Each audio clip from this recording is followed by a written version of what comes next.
Mike, I'm watching the NFL championship games this last weekend.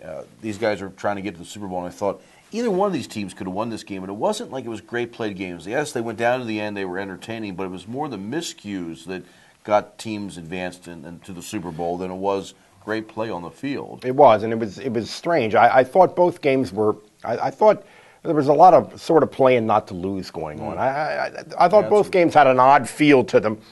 You hear in the past, you used to hear like baseball players, for example, would say that their real pressure was in the LCS. Yeah. When you got to the World Series, okay, we made it. Now the pressure's kind of off. This is how that felt a little bit to me on Sunday. I think the Phillies, if they ever get back, they feel so much pressure in the early rounds anymore. That's a great point because I think you're going to see more and more of this pressure building up for the Super Bowl because the Super Bowl has become this huge event. There's no event bigger probably during our year in the United States.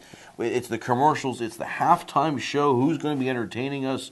What party are you going to, Mike? How many parties do you have to go to? Oh man! So I think the players, it's that big event. Once you get there, it's easy then. Well, it is, and that's why our games have been so good lately for the Super Bowls. Particularly, I think for these two teams that have been there before. Although not that many players, only 7 of the Patriots were there in 2007. Isn't that amazing? Yeah.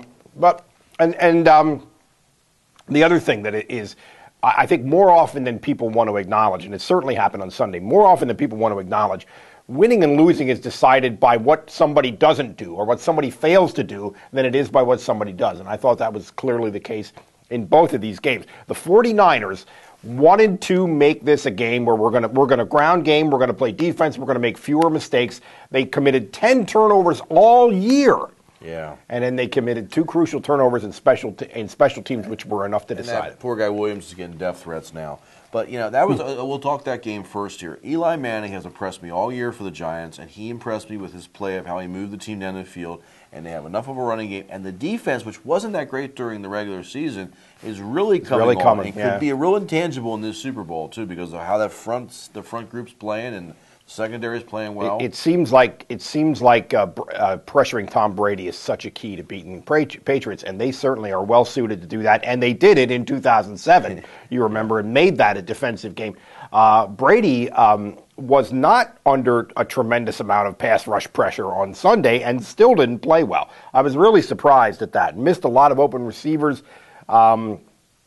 I thought maybe made some funny reads or else funny play calls in terms of trying to lob the ball into tight spot. That was not Tom Brady, and that surprised me a little bit. I am rooting a little bit for the Patriots. I'm not a huge Belichick fan, but I'm rooting for them because I think it bodes well for the Penn State because Bill O'Brien is the offensive coordinator for the Pats. Okay. So I'm thinking if he can have a good performance, every time they show him, they put new Penn State coach with it, so it could help in future recruiting. I'm thinking. There you go. Let's talk the other matchup, Ravens and the Pats. We mentioned it a little bit with Brady's bad play, but he basically overcame that. When I say let's talk about the other matchup, we got to talk about the Ravens here and some of the.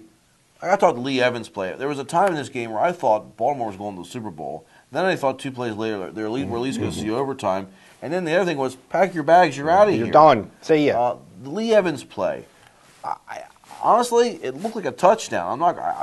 And somebody says, well, he didn't make a football move afterwards. That was one of my friends at a party said that. That's what it came down to. It points out something that I have long believed about the sport of football, and especially at the NFL level, which is it's the whole idea of when you possess the ball and when you don't, when you're down, when your forward progress stops, where the ball should be spotted. All of that basic stuff is way too nebulous, and it seems like there's contradictory rules for certain situations. And this is a real weakness of this sport that I think needs to be addressed. Make a football play? What? What are you talking about? It's just. Kids in their backyard, that didn't exist when we were growing up. Football, you played football. You caught the ball or you didn't, and now you have to take 2 steps. Tom Brady jumped over a bunch of guys the one time. Just the ball went over, no feet, that's a touchdown. You touch a pylon, that's a touchdown. The game is becoming too complicated with what counts, what doesn't, and it feels like you're making up the rules as they go along. I hope that I'm making up the rules as they go along. There is. Remember the tuck rule? That certainly seemed like the all-time example of making it up as they go along. It is. I think this is a weakness of this sport. I'm not sure what the solution to it is, but I think it's a problem. But nobody else seems to think it's a problem because the NFL just keeps getting more and more popular, and it's obviously going to crest here in a couple of weeks.